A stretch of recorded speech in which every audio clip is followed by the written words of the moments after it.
हमने shopping cart का बनाया था मरियो, ठीक।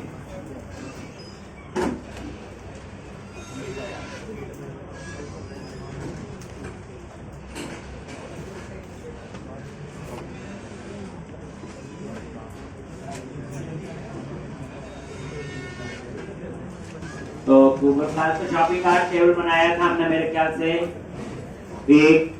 वो तो आपने बना लिया होगा, उसमें तो कोई खास था नहीं। तो हम लोग गूगल का कर रहे थे, तो उसके लिए ईमेल किसने गूगल का कर लिया है, करना आप करा।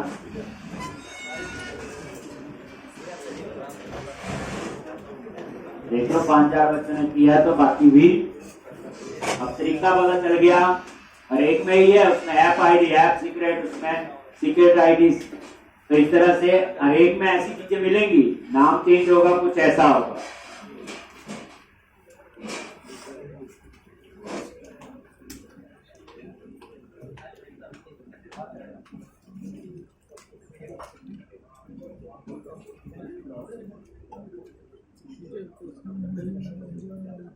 क्या यूआरएल था?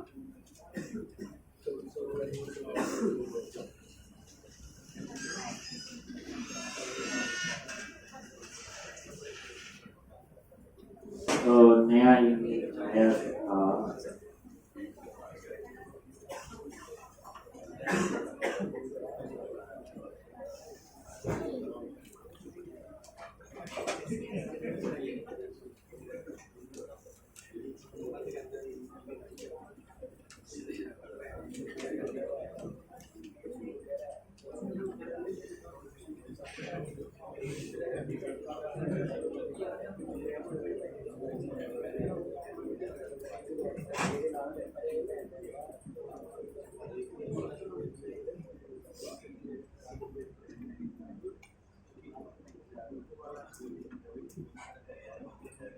तो इस पे आपने अकाउंट बनाया होगा अपना।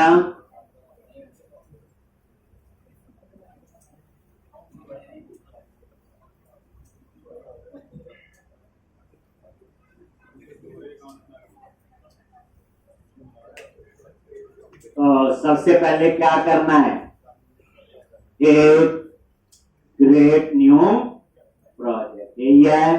तो जीमेल पे अकाउंट बना लो और यूआरएल बताया हुआ https:// क्या लिखोगे, console.cloud.google.com।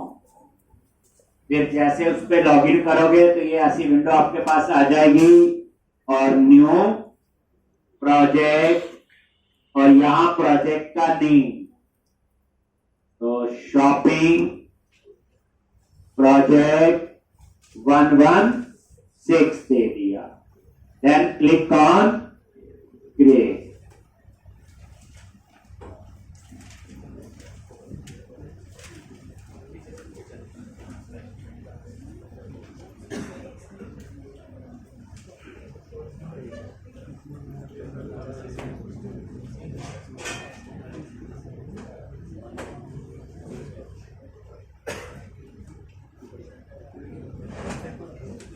Then click on create, ठीक है। तो ये प्रोजेक्ट बनाना, यही किया था। फिर उसके बाद क्या करना है,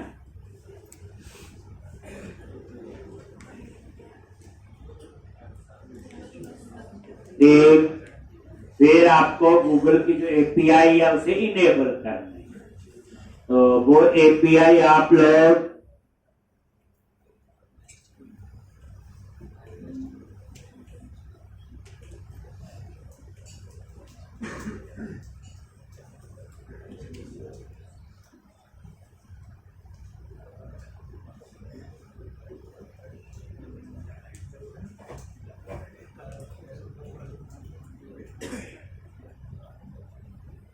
प्रोजेक्ट सेलेक्ट होना चाहिए आपका पहले।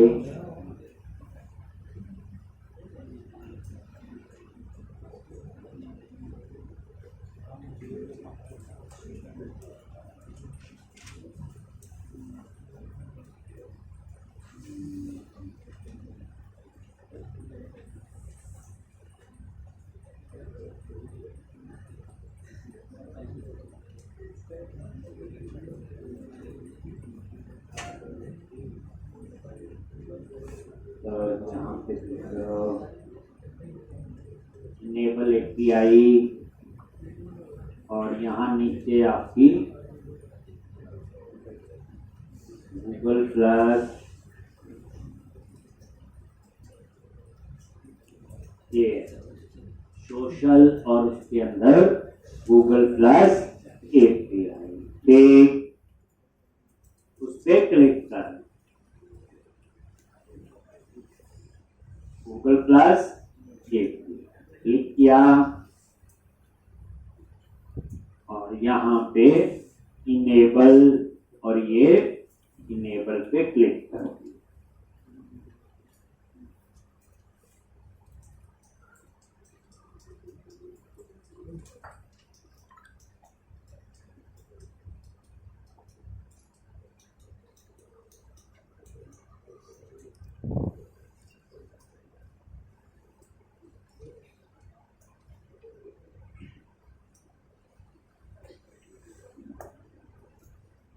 तो इनेबल तो ये हो गया,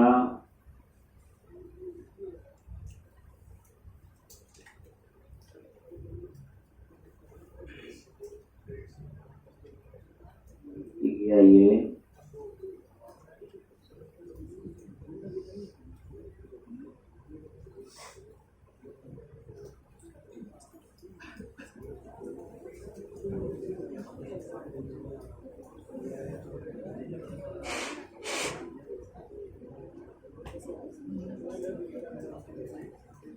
इनेबल क्यों नहीं करने दे रहा है,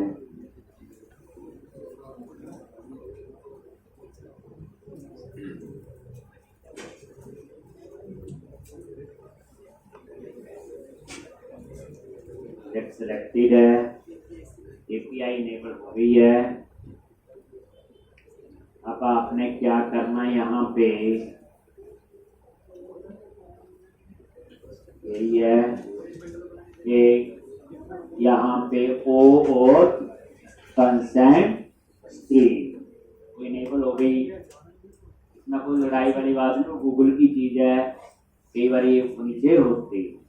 तो यहाँ पे एपीआई सर्विस और यहाँ ओ और कंसेंट स्क्रीन, एक, और यहाँ पे क्या चूज करना है, इंटरनल या एक्सटर्नल, एक एक्सटर्नल टिक किया, देन क्लिक ऑन क्रिएट। अब उसके बाद ऐसे याद रखना भाई, के इनेबल करनी है और ओ और कंसेंट, तो कहीं से भी आ सकती है, अगर आगे पीछे हो सकते हैं, मेन्यूज ऑप्शन, यहाँ पे आप ऐप नेम कुछ भी रख सकते हो, शॉपिंग ऐप रख दिया, ईमेल यही रख दिया मैंने सेम, एक, बस, सेव एंड कंटिन्यू। अच्छा, डेवलपर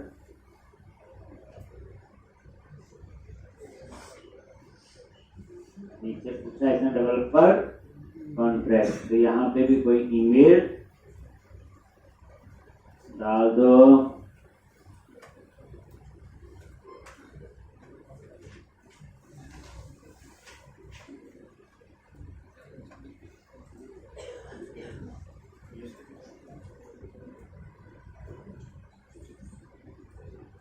एक, तो ये हो गया। इसके बाद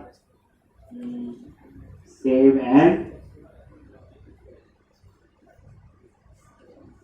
कंटिन्यू, ना कोई चेंज नहीं है आपका, यहाँ पे भी सेव एंड कंटिन्यू, एक, और ये आपका हो गया back to back.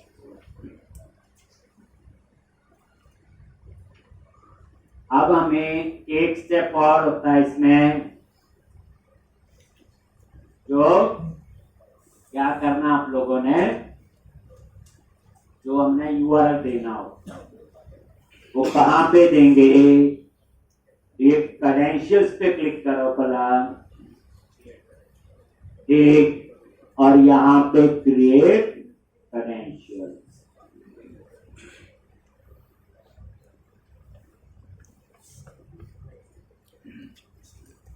Create credential, और फर्स्ट ऑप्शन ही है आपकी एपीआई की।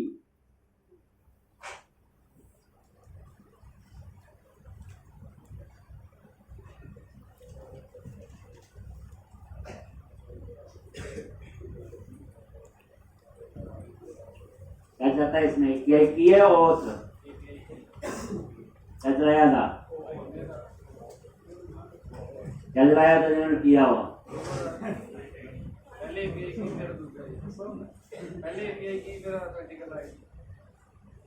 एपीआई में एरर आई थी,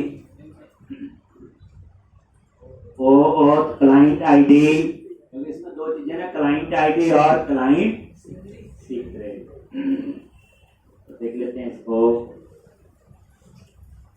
एक और application type web application, web client, यही नाम रहने देते हैं।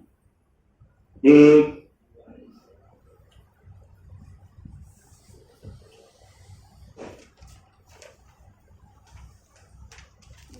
शॉपिंग क्लाइंट,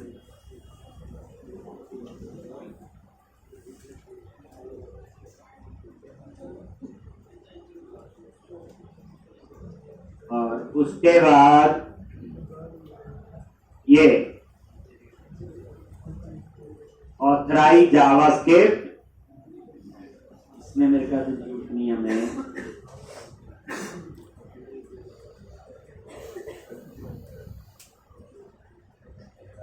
एक आपका ऐड, ठीक। तो यहां पे आप ऐड कर दो अपना यूआरएल, क्या था यूआरएल, प्रोजेक्ट को एक बार रन करो, और जो यूआरएल आपने वहां यूज किया,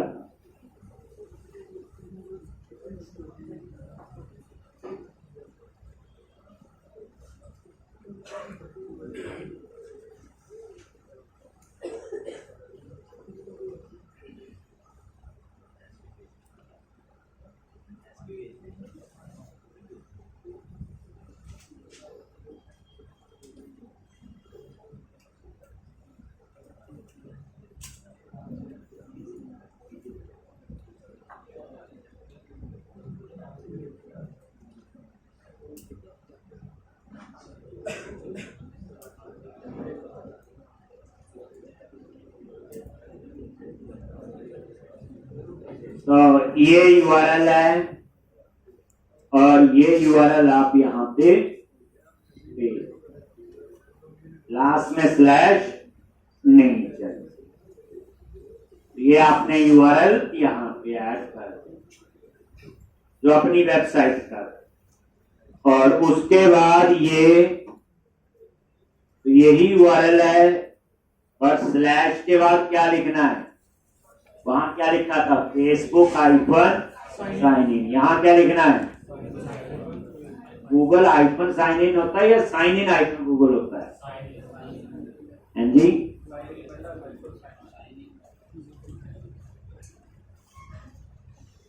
नहीं गूगल आइकन साइन इन होता है या sign in icon Google,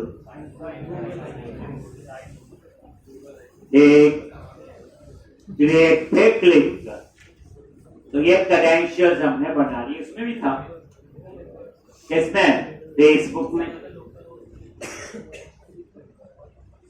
then create पे क्लिक करो, देखो अभी तो लोकल यूआरएल है आपकी, ये बाद में जब लाइव यूआरएल होंगे एक तो किसी के साथ भी चल जाए, एक ये तो हमने अभी लोकल डाला ना, लाइव में तो पूरा www.abc.com वो वाला यूआरएल चलेगा।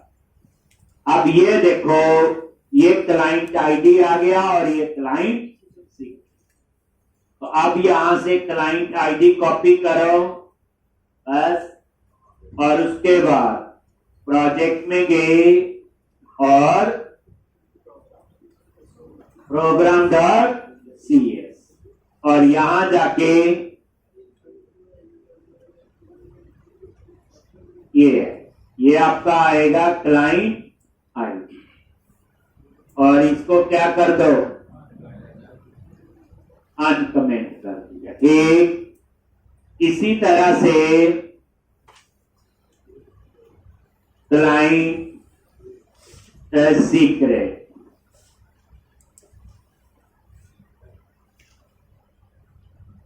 ये आपका कॉपी किया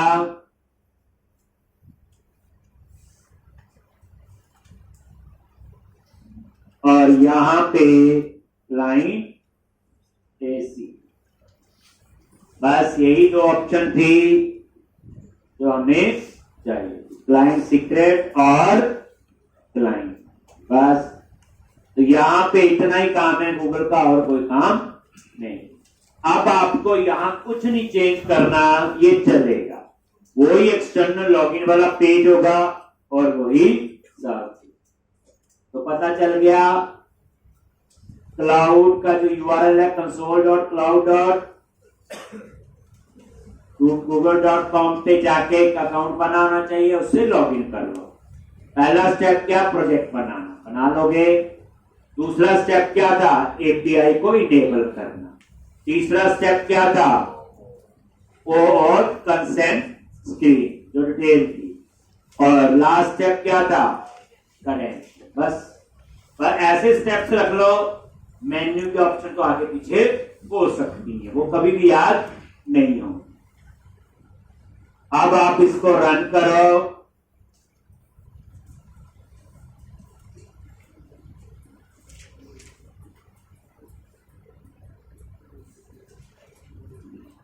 और चेक करो कि चल रहा है कि नहीं। कईयों ने तो इसके आइकन उइकन भी लगाए हैं, मैंने देखा था। अब रजिस्टर पे क्लिक कराओ और ये देखो आ गया। ये भी आप इसके आइकन लगा सकते हो। गूगल पे क्लिक किया,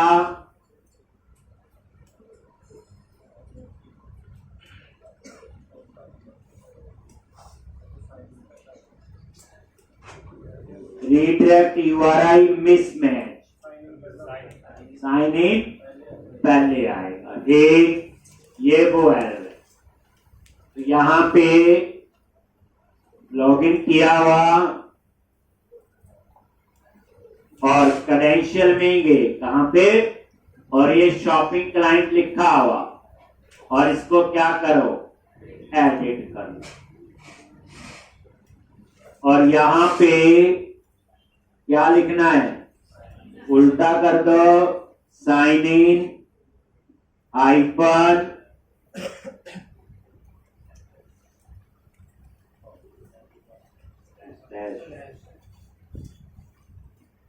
एक और से।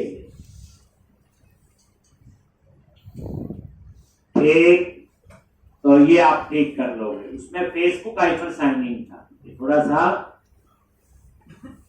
तो अब आप लोग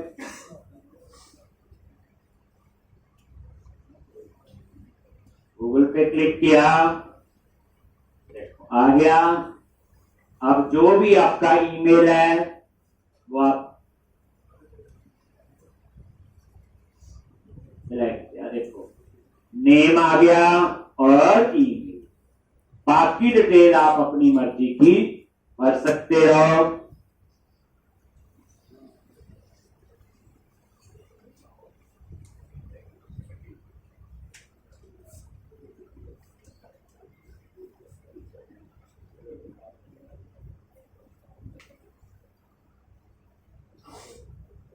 रजिस्टर किया तो ये तो चल ही रहा था, ब्रेक पॉइंट की क्या जरूरत है, कंटिन्यू करो।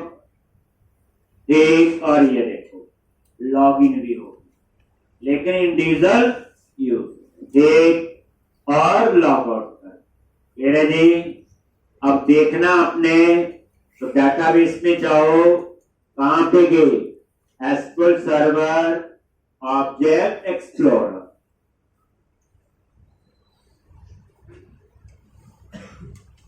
और यहां पे डेटाबेस वही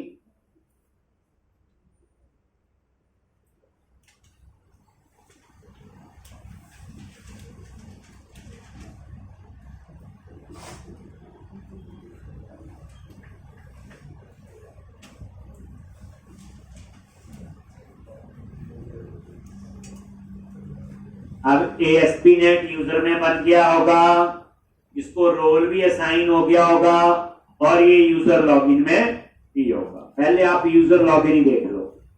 ASP.NET user login view data, वहां मेरे केस में 2 यूजर होंगे, एक फेसबुक का और एक गूगल का। कैसे पता चला कौन सा किसका? वहां लॉगिन प्रोवाइडर होगा। तो जो एक्सटर्नल लॉगिन वाला पेज है उसमें एक बार कर दो चेक, बाकी वहां से जो उसकी थोड़ी कॉन्फ़िगरेशन है वो करिए और चला सकते।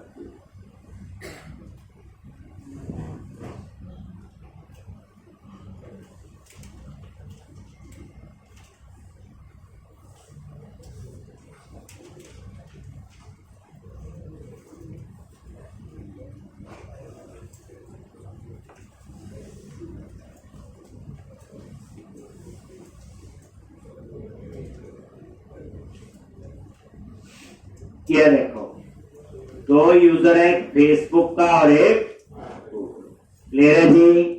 तो इस तरह से ये मैंने आपको एक करवाना था। एक अब यहां पे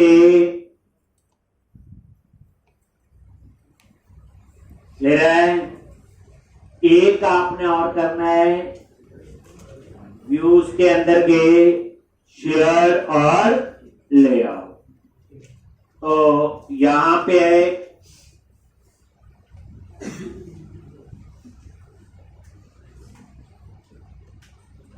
लेआउट पे नहीं, एरिया, आइडेंटिटी, पेजेस, अकाउंट और रजिस्टर।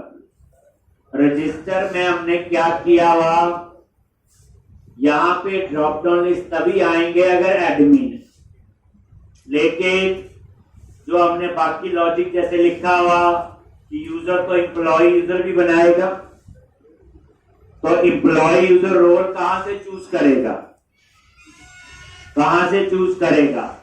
एक जब ड्रॉप लिस्ट लगे नहीं होंगे तो आपको क्या करना है, बात समझ आई? हमने बोला भाई एडमिन ही यूजर बना सकता है, लेकिन हम जिस तरह से फ्लो बना रहे हैं कि एम्प्लॉय यूजर भी कंपनी का यूजर बनाएगा, तो यहां ड्रॉप डाउन लिस्ट नजर ही एडमिन को आएंगे, तो एम्प्लॉय यूजर कैसे बनाएगा यूजर? तो इस यूजर को क्या रोल है? तो यहां पे फिर क्या करो और करके इसमें ऐड कर दो। सोचो भला थोड़ा सा, इज इन रोल कौन सा? SD डॉट रोल एम्प्लॉय, इसका मतलब एम्प्लॉय है, और अगर हम उसको दे रहे हैं प्रोविजन, अगर हम नहीं दे रहे तो ठीक है एडमिन ही रहने।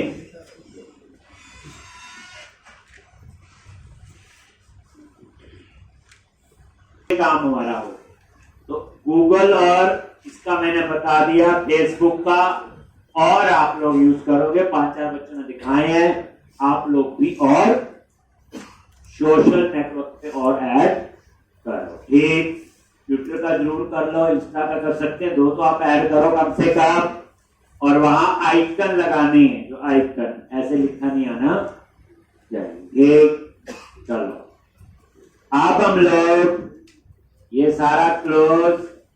अब आगे की प्रोसेस, कल हमने शॉपिंग कार्ट मॉडल बनाया था, वो हो गया। अब मैंने आज 2 मॉडल और बनाने हैं। एक ऑर्डर, क्योंकि अब ये ऑर्डर मैनेजमेंट भी आएगा साथ में, बंदा खरीदेगा। ये प्रोजेक्ट में सिर्फ ऐड टू कार्ट नहीं है, ऐड टू कार्ट तो शॉपिंग कार्ट में ऐड करेगा, वो मॉडल हमने कल बना दिया था। लेकिन आगे वो ऑर्डर भी करेगा, तो ऑर्डर मैनेजमेंट भी शुरू होगी। ऑर्डर मैनेजमेंट के लिए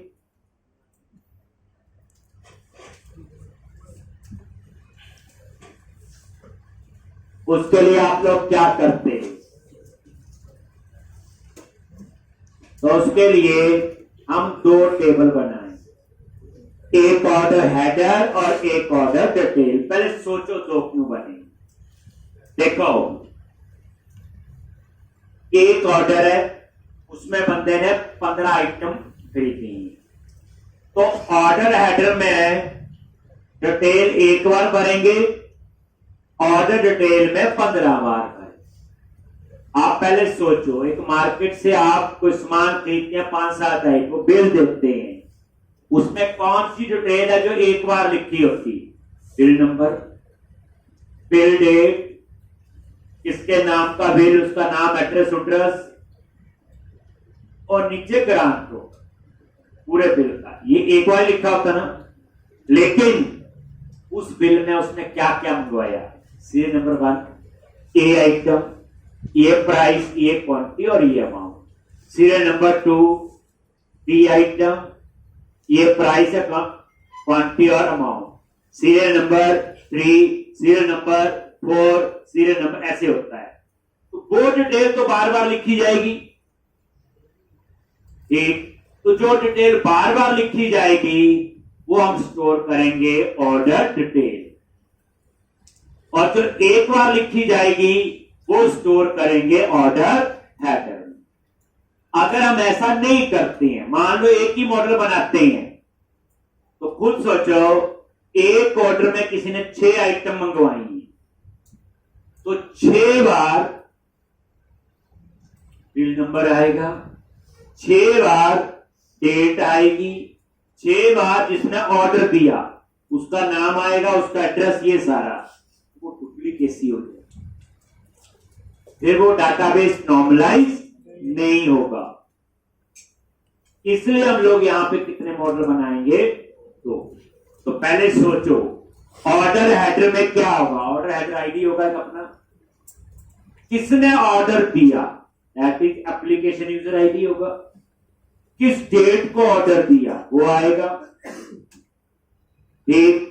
उसके बाद ऑर्डर के स्टेटस होंगे, पेंडिंग है, अप्रूव्ड है, कैंसल है, क्या है। पेमेंट के स्टेटस होंगे, पेमेंट आ गई है, नहीं आई है, रिजेक्ट है, जो भी है, रिफंड है। ऐसे ही ट्रांजैक्शन आईडी होगा, ऐसे ही कोई कोरियर सर्विस से आ रहा है तो उसकी डिटेल होगी, व्यू डॉट वगैरह से डिटेल आती। तो मेरा मतलब कहने का, ऑर्डर हेडर की डिटेल एक बार सेव होगी एक ऑर्डर के लिए, और ऑर्डर डिटेल की जो डिटेल है वो बार बार होगी। नहीं तो खुद सोचो, अगर ऑर्डर हेडर में 20 कॉलम है तो ऑर्डर डिटेल में वो 20 कॉलम बार बार सेव होंगे। काम तो हो जाएगा लेकिन वो डुप्लीकेसी होगी। तो अब हम लोग क्या करेंगे इस केस में? एक 2 मॉडल बनाएंगे, ऑर्डर हेडर और ऑर्डर हेडर में वो डिटेल होगी जो एक बार लिखी जाएगी, ऑर्डर डिटेल में वो होगी जो बार बार। जैसे एक ऑर्डर में 6 आइटम है, 6 रिकॉर्ड होंगे ऑर्डर डिटेल में, ठीक। अब ऑर्डर डिटेल में होगा क्या? कौन सा ऑर्डर है, दैट इज ऑर्डर हेडर से आ जाएगा। कौन सा प्रोडक्ट है, कितना प्राइस, कितनी क्वांटिटी, ये सारे। तो अब हम सबसे पहले क्या करेंगे? एसडी में जाएंगे, यहां स्टेटस, पता ही हम मैजिक स्ट्रिंग हम लोग नहीं लिखते, हम यहां पे वो स्टेटस बना देंगे। जैसे ऑर्डर के स्टेटस क्या होंगे? स्टेटस अप्रूव्ड है, पेंडिंग है, कैंसल है, ऐसे होंगे सारे। ऐसे पेमेंट के स्टेटस होंगे, हम उनको एक बार यहां पे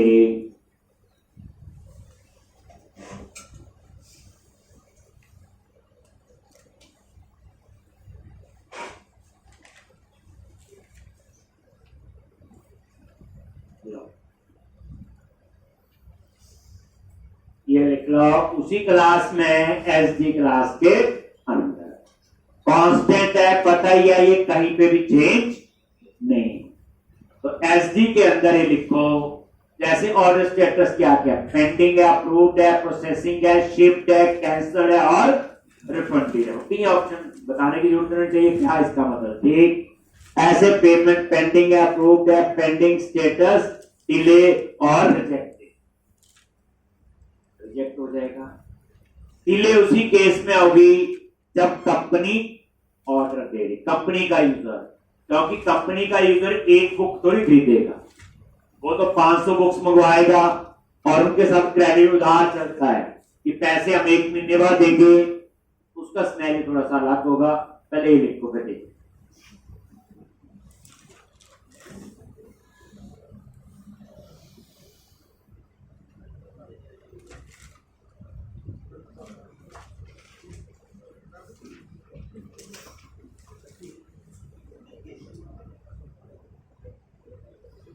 अब आप उसके बाद ये बन गए आपके, अब मॉडल बना, एक मॉडल पे आ जाओ, राइट क्लिक, ऐड क्लास और ऑर्डर हेडर,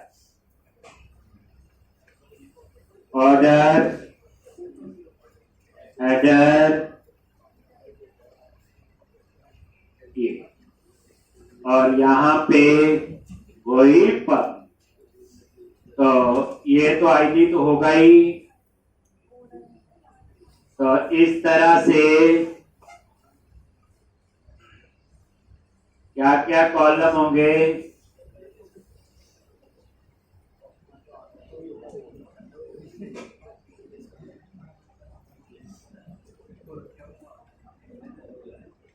ये तो इसकी प्राइमरी की होगी।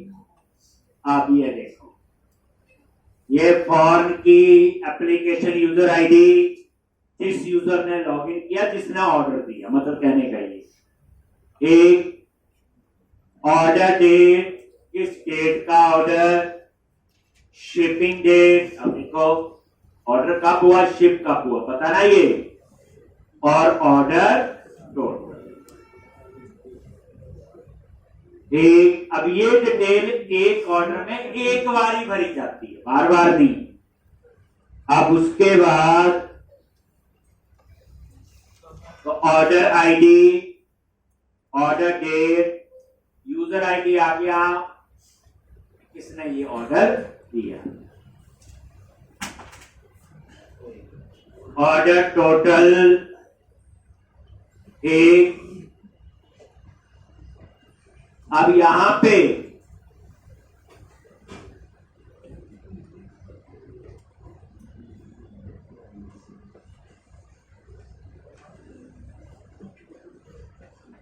टोटल समझे, ऑर्डर का जो टोटल अमाउंट, ये कोई रटने वाले नहीं कॉलम, और भी हो सकता है रिक्वायरमेंट से एक दो, जितने का पता है। अब उसके बाद फिर आप लोगे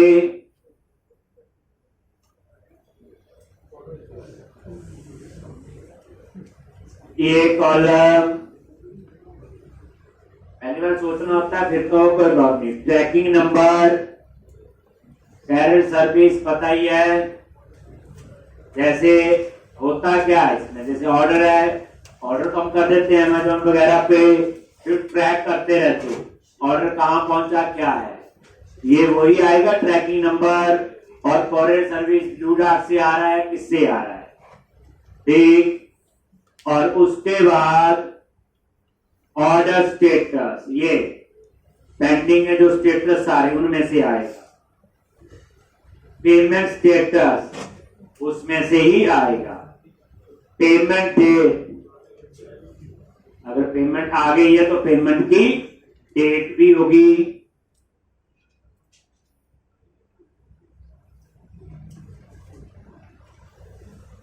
और पेमेंट ड्यू डेट, ये उस केस में होगी ड्यू डेट जब कंपनी, अगर जिसने ऑर्डर दिया वो कंपनी का यूजर है, क्योंकि वो इकट्ठी ऑर्डर दे रहा है 50 बुक्स ये 50 ये, तो उस केस में आपका एक ये आपका पेमेंट ड्यू। नहीं तो नॉर्मल जो हम लोग आप लोग पेमेंट आएगी तो ही आना सामान, नॉर्मल कोई है। अगर पेमेंट आ गई ये पेमेंट का ट्रांजैक्शन आईडी हो। सबसे इंपॉर्टेंट होता है किसी में मॉडल डिजाइन करना, कौन सा टेबल बनना और कौन से कॉलम। अगर ये बन जाए आगे की कहानी इतनी मुश्किल नहीं हो। ये सारी डिटेल एक बार होगी फिर एक ऑर्डर की।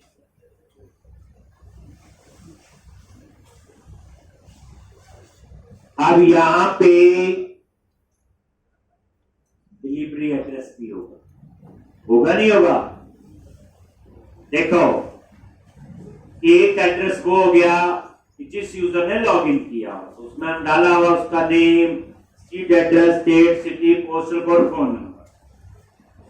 लेकिन कई बार क्या होता है, किसी ने ऑर्डर चंडीगढ़ बैठ के दिया, डिलीवर उसे दिल्ली करवाना है, होता ही है, किसी को गिफ्ट देना हमने, तो उस केस में डिलीवरी एड्रेस अलग हो सकता है।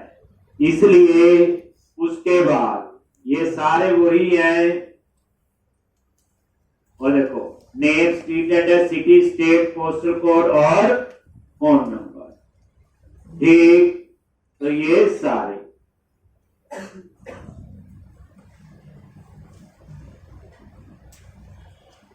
एक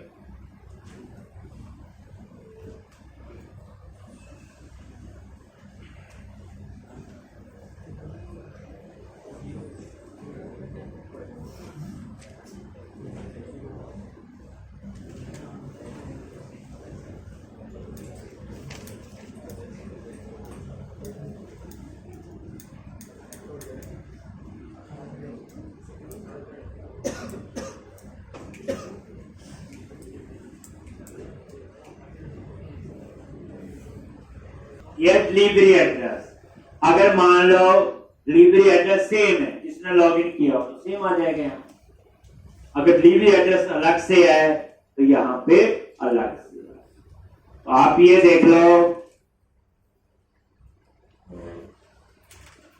कोई कॉलम मिस नहीं होना चाहिए, सारे यूज होंगे।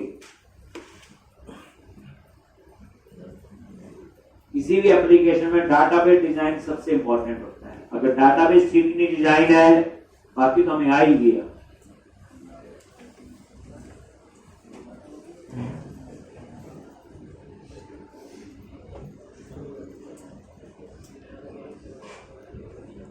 तो ये 15-20 कॉलम हमने बनाए। अब ये जो है एक बार होगा। अब हम बनाएंगे दूसरा मॉडल, ऑर्डर डिटेल। इस ऑर्डर में मंगवाया क्या है, तो उसमें एक कॉलम तो उसकी अपनी प्राइमरी की होगी, दूसरा कॉलम होगा इस टेबल का ऑर्डर हेडर आईडी, कौन सा ऑर्डर है, तीसरा होगा प्रोडक्ट आईडी, फिर कौन सा प्रोडक्ट है, और उसका प्राइस और क्वांटिटी। उसमें ज्यादा कॉलम नहीं होंगे। लेकिन मान लो उस ऑर्डर में 6 आइटम है अलग अलग, तो उसमें 6 रिकॉर्ड सेव होंगे उस एक ऑर्डर के।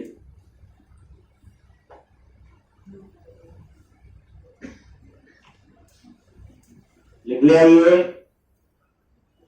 अब आप लोग ऑर्डर डिटेल प्रोजेक्ट पे राइट क्लिक करो, ऐड क्लास।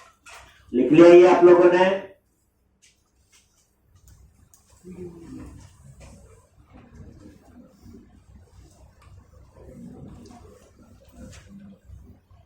अब आप मॉडल पे राइट क्लिक किया, ऐड क्लास, और इसका नाम दोगे ऑर्डर डिटेल। लो, और यहां पे लो,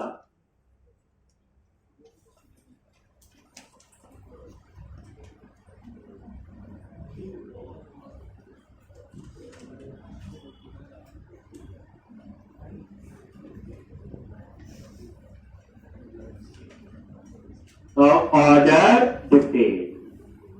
तो यहां देखो ऑर्डर डिटेल आईडी, ये प्राइमरी की हो गया। ऑर्डर हेडर आईडी किस ऑर्डर की डिटेल है, तो जो ऑर्डर हेडर टेबल अभी बनाया ये उसके साथ फॉर्म की बनी। और इस ऑर्डर में कौन सा प्रोडक्ट मंगवाया, ये इसकी फॉर्म की प्रोडक्ट टेबल के साथ बनी। और उसके बाद काउंट और प्राइस। अब यहां जो प्राइस होगा, अब हो सकता है वो प्राइस लगा हो, प्राइस 50 लगा हो या प्राइस 100, एक लगेगा तो एक ही ना।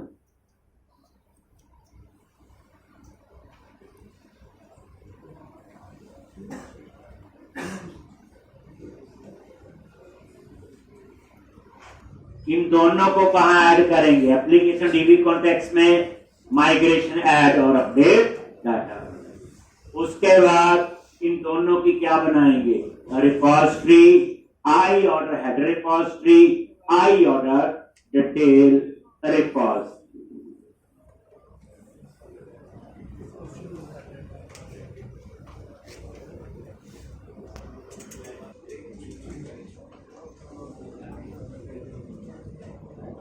अब आप लोग डेटा एक्सेस के प्रोजेक्ट में आगे डाटा और एप्लीकेशन डीबी कॉन्टेक्स्ट, और यहां पे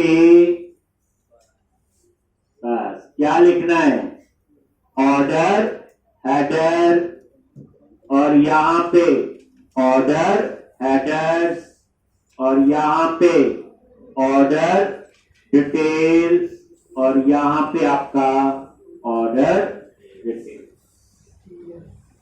कर लोगे। उसके बाद ऐड माइग्रेशन एक, और यहां पे प्रोजेक्ट चूज कर लो, डेटा एक्सेस, और क्या लिखते हैं, ऐड आइफन माइग्रेशन, और ऐड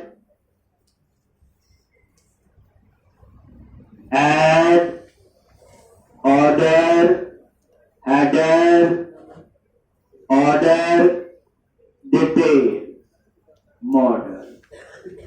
एक ये दो मॉडल ऐड करेगा, नाम रख दिया वैसा ही, add hyphen migration, add order header and order detail model. ये मैं जूम कर रहा, आता है, ये खुद बना सकते हो।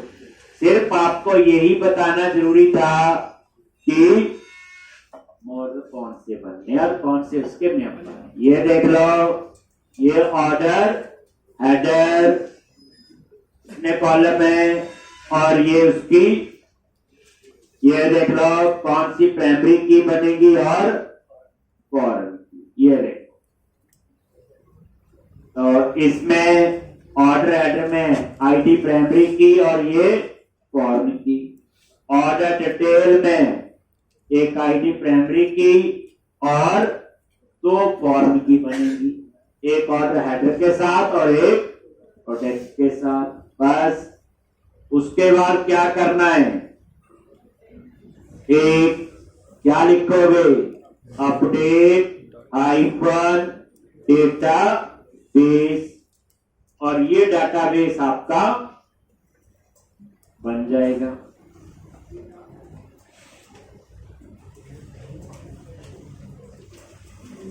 हो गया। अब आपने क्या करना, क्लियर है कंसेप्ट?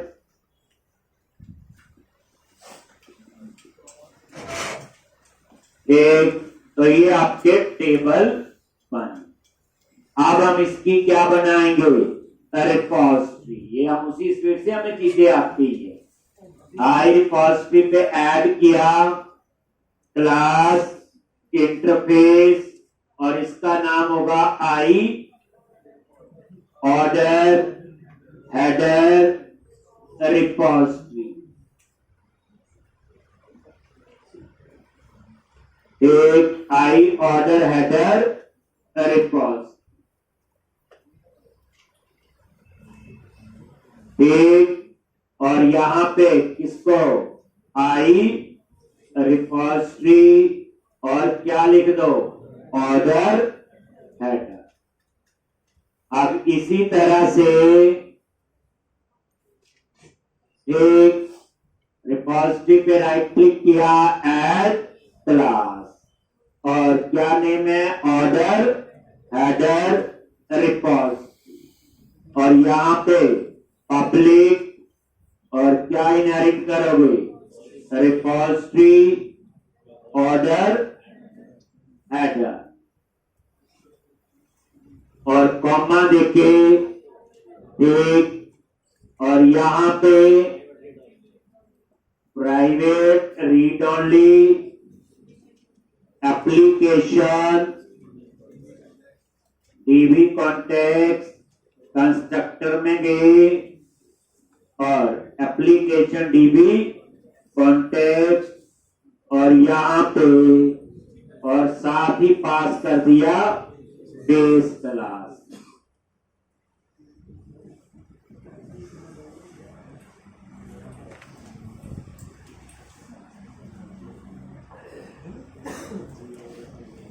हो गया जी।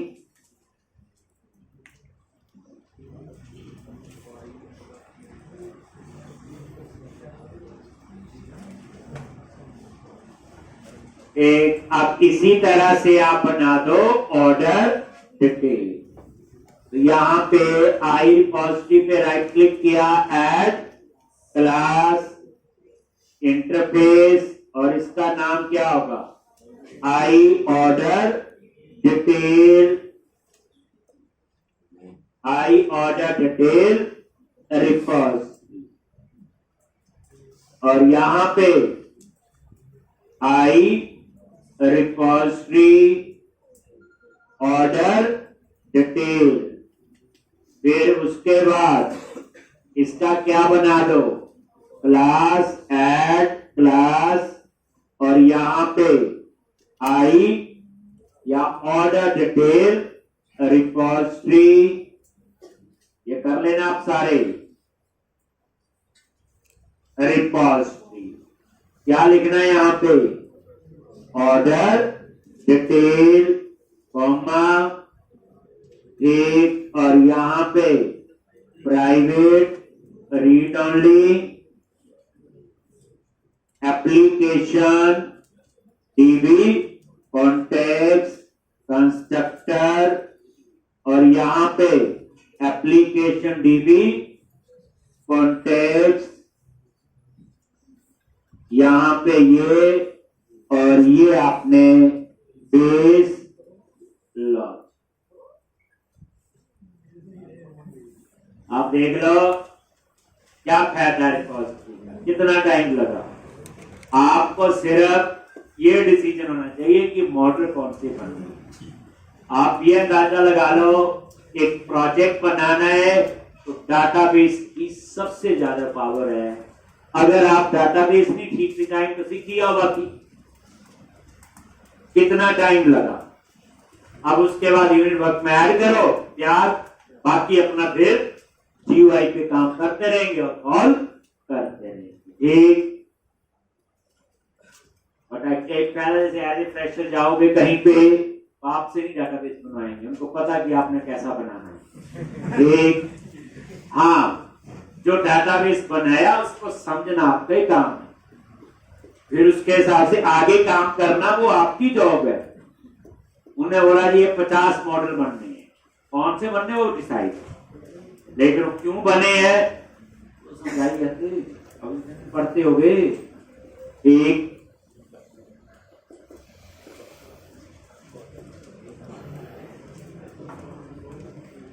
लो जी, मुश्किल होता है, कुछ नहीं मुश्किल है, हम लोग पढ़ते नहीं, बस यही मुश्किल है। लो कितना आसान है,